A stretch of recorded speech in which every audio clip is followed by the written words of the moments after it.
پتہ ہی نہیں لگتا کہ اردو کا زبان ہے یا پشتو کا زبان ہے۔ انہوں نے جب میرے دورہ تفسیر میں شرکت کی، 3 سال محنت کیا، میں دیکھ رہا تھا کہ اس میں کتنا گھر سے کتنی صلاحیت ہے۔ جب میں نے وہ دیکھا تو میں نے ان کو مشورہ دیا کہ آپ ادھر دورہ تفسیر شروع کریں، اور جب اس نے مجھے افتتاح کی دعوت دی تو میں نے بخوشی قبول کی۔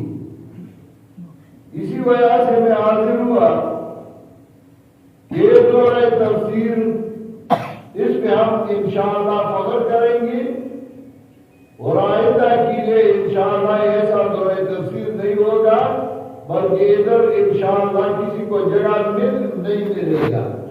اتنے طلبا بھی آئیں گے، اتنے عوام بھی آئیں گے اور اس دورہ تفسیر میں شرکت کریں گے، اور ہماری دعائیں ان کے ساتھ ہوگی۔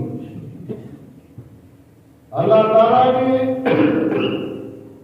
104 کتابیں نازل فرمائی ہیں۔ ان 104 کتابوں کا خلاصہ اللہ تعالیٰ نے 4 کتابوں میں رکھا: تورات، زبور، انجیل اور قرآن کریم۔ قرآن کریم کا خلاصہ اللہ تعالیٰ نے مفصلات میں، اور اس کا خلاصہ اللہ تعالیٰ نے ایاک نعبد و ایاک نستعین میں رکھا۔ گویا کہ سورہ فاتحہ میں تمام آسمانی کتابوں کا خلاصہ ہے۔ اسی وجہ سے میں نے اس سورت کی تلاوت کی اور اس کا مختصر خلاصہ آپ کے ذہن میں رکھنا چاہتا ہوں۔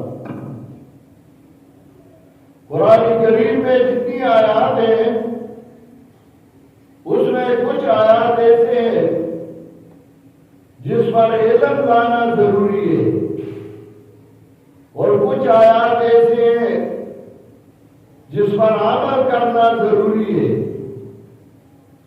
اس صورت میں اللہ رب العزت نے وہ دونوں قسم کی آیات ذکر کی ہے۔ اسی وجہ سے حدیث میں آتا ہے، حدیث قدسی ہے، قسمت الصلاۃ بینی و بین عبدی۔ سورۃ الفاتحہ میرے اور میرے بندوں کے درمیان تقسیم ہے۔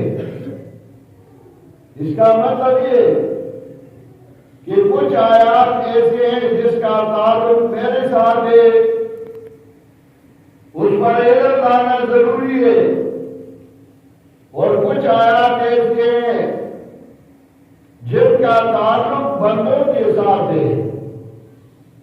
اس سورت کے ابتدا میں اللہ نے ایسے آیات ذکر کی جس کا تعلق اللہ کے ساتھ ہے، اور بندے کو صرف اس پر علم لانا ضروری ہے۔ وہ الحمدللہ رب العالمین الرحمن الرحیم مالک یوم الدین۔ یہ اس پر عمل نہیں ہو سکتا، ان آیات پر علم لانا ضروری ہے۔ یہ ضروری ہے کہ انسان کو یہ پتہ ہو، علم ہو کہ ایک ذات ہے جن کے لیے صفات الوہیت انہی کے لیے ہے اور کسی کے لیے نہیں۔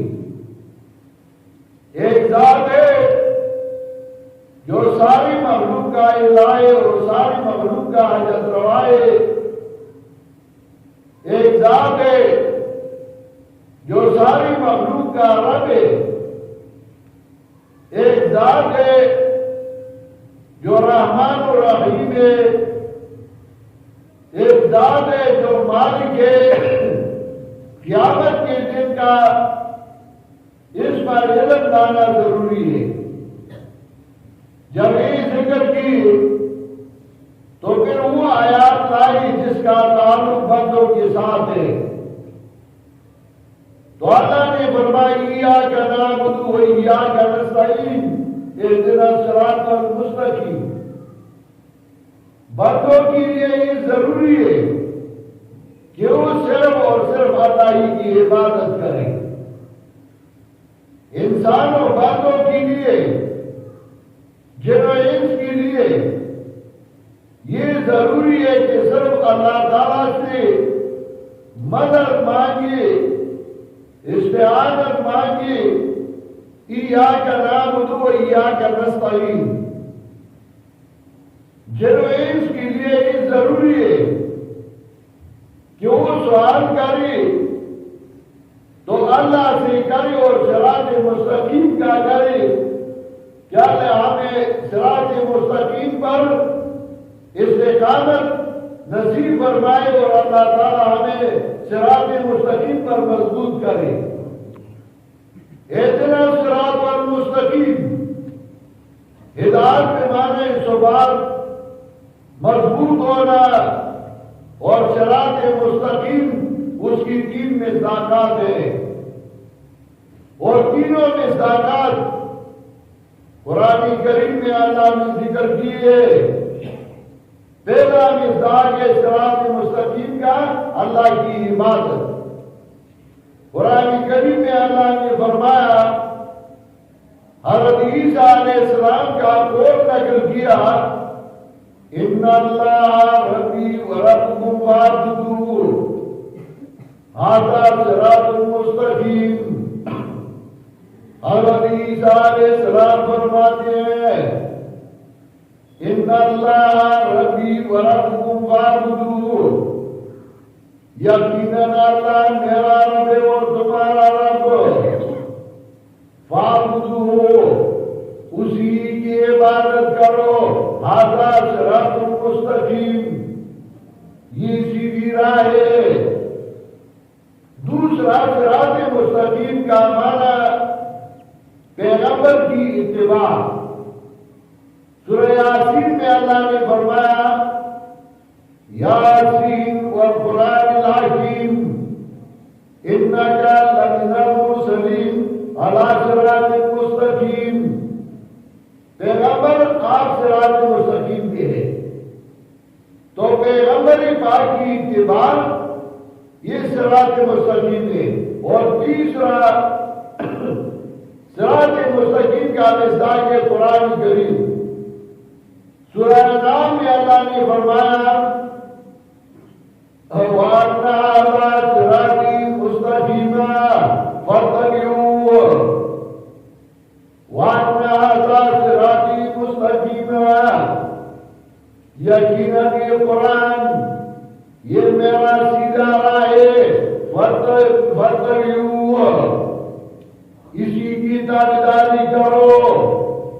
اور فَاتَّبِعُوهُ امر ہے، ماضی اور مضارع نہیں، امر. جیسا کہ اللہ تعالیٰ نے نماز کا حکم کیا ہے، اقیموا الصلاۃ، زکات کا حکم کیا ہے، وآتوا الزکات. تو اگر کوئی نماز نہیں پڑھتا تو تم اس پہ رد کرتے ہو، اس کو کہتے ہو نماز پڑھو. کوئی زکات نہیں دیتا، تم اس پہ رد کرتے ہو، زکات کیوں نہیں دیتی، زکات دے دو. لیکن اگر کوئی قرآن نہیں پڑھتا تو کسی نے کہا ہے کہ تم قرآن کریم کے درس میں شرکت کرو. عوام کہتے ہیں علماء کا کام ہے. یہ امر صرف علماء کے لیے نہیں، یہ عوام کے لیے بھی ہے، یہ علماء کے لیے بھی ہے، یہ طلباء کے لیے بھی ہے، یہ مردوں کے لیے بھی ہے، یہ خواتین کے لیے بھی ہے.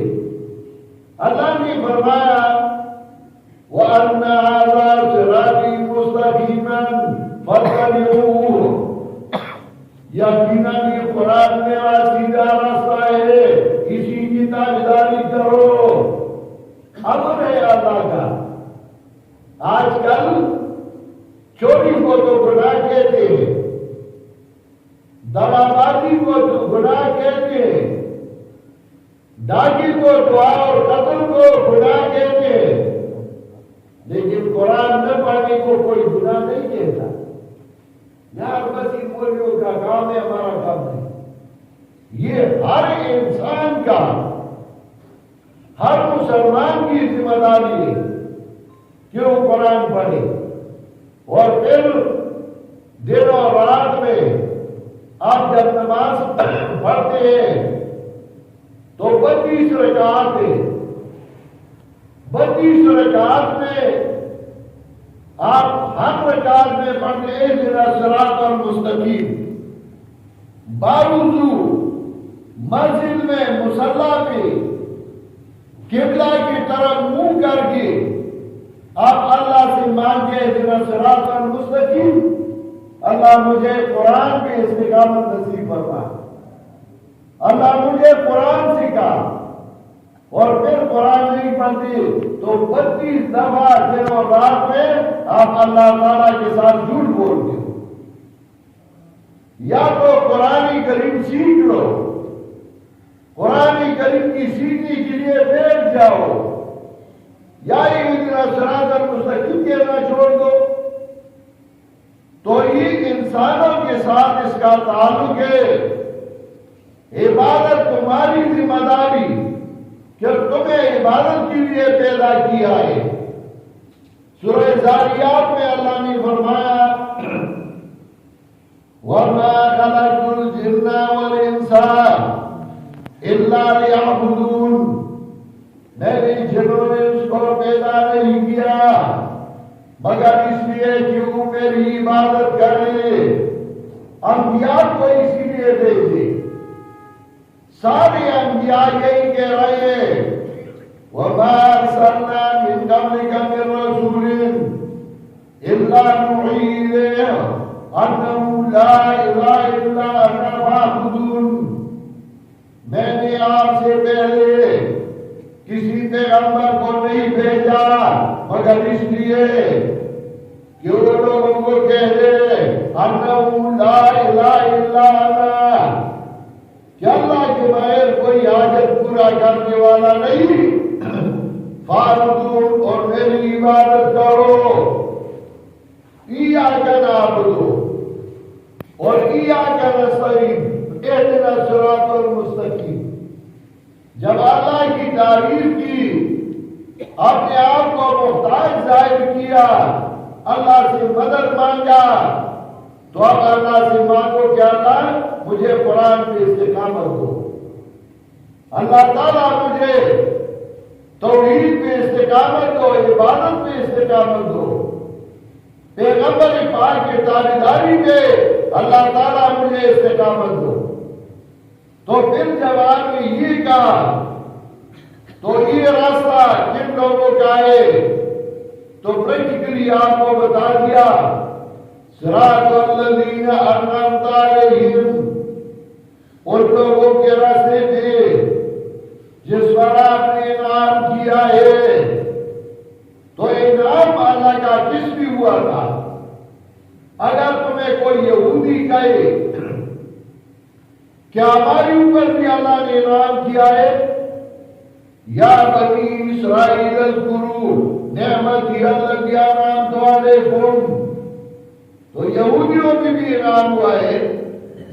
تو اگر وہ کہے کہ ہمارے راستے پہ آؤ چلو، کیونکہ ہماری اوپر انعام ہوا ہے، اور تم کہتے ہیں صراط الذین انعمت علیہم، نہیں، قرآن میں اللہ نے ان کا ذکر کیا فَأُولَٰئِكَ مَعَ الَّذِينَ أَنْعَمَ اللَّهُ عَلَيْهِمْ مِنَ النَّبِيِّينَ وَالصِّدِّيقِينَ وَالشُّهَدَاءِ وَالصَّالِحِينَ وَحَسُنَ أُولَٰئِكَ رَفِیقًا۔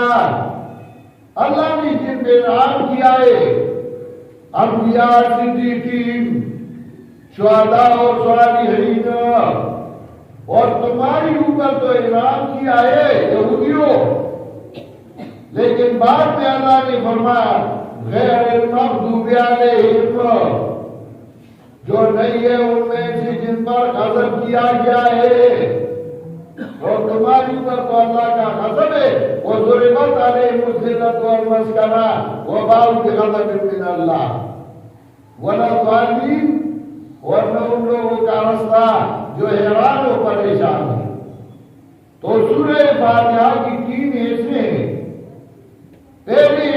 کا تعلق وہ علم کے ساتھ ہے، وہ اللہ کے ساتھ ہے، دوسرے حصے کا تعلق وہ مخلوق کے ساتھ ہے، اور تیسرے حصے کا تعلق انسانوں کی تقسیم ہے کہ انسان تین قسم کے ہیں، سارے ایک جیسے نہیں کہ تم کہتے ہو کہ سارے ایک جیسے ہیں، سارے مسلمان ہیں، نہیں، کچھ ایسے ہیں جن پر اللہ نے انعام کیا ہے، کچھ ایسے ہیں جن کو اللہ تعالیٰ نے علم دیا ہے لیکن پھر بھی وہ گمراہ ہے، علم کے ساتھ گمراہ ہو چکے ہیں، غیر مغضوب علیہم، اور کچھ ایسے ہیں جو عوام ہے اور حیران و پریشان ہے، بے علم ہے اور گمراہ ہے، عوام میں سے۔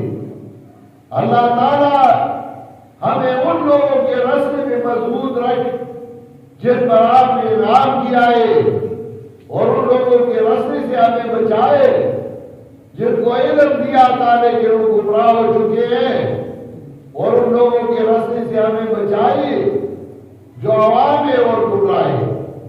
اسی طرز پہ، اسی طریقہ پہ انشاءاللہ مولانا تعالیٰ آپ کو درس دیتے رہیں گے، آپ ضرور اس میں شرکت کریں، علماء شرکت کریں، طلباء شرکت کریں، عوام شرکت کریں۔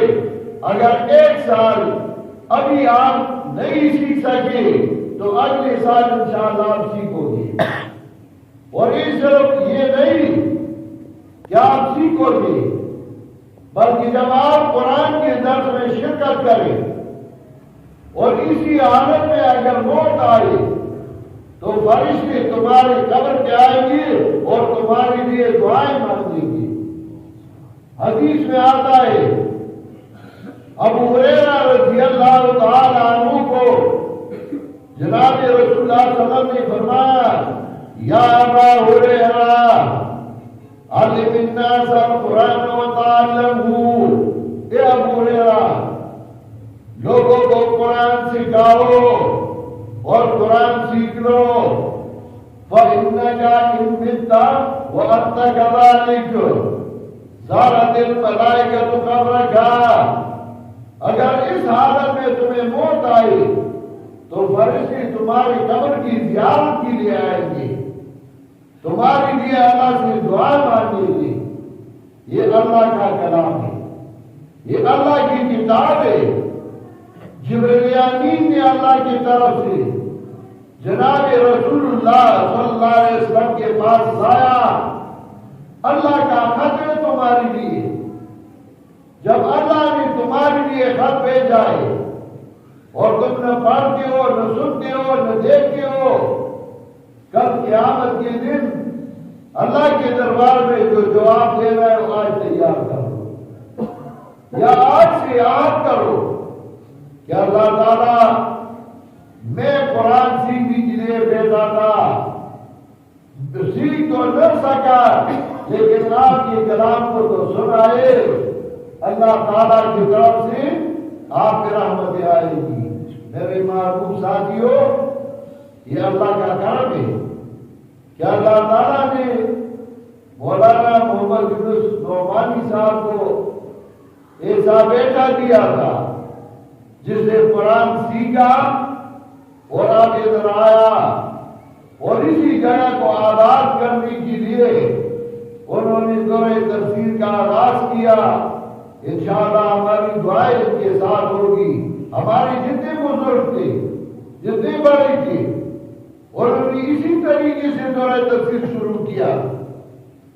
میرے والد صاحب جب اپنے گاؤں میں پنجبیر میں دورہ تفسیر شروع کر رہے تھے تو گاؤں کے چند نوجوان، گاؤں کے بچے، ان کو بتایا تھا قرآن کریم کا ایک نسخہ، ایک کاپی، ایک قلم ان کو دیا تھا اور ان کو قرآن سکھا رہا تھا۔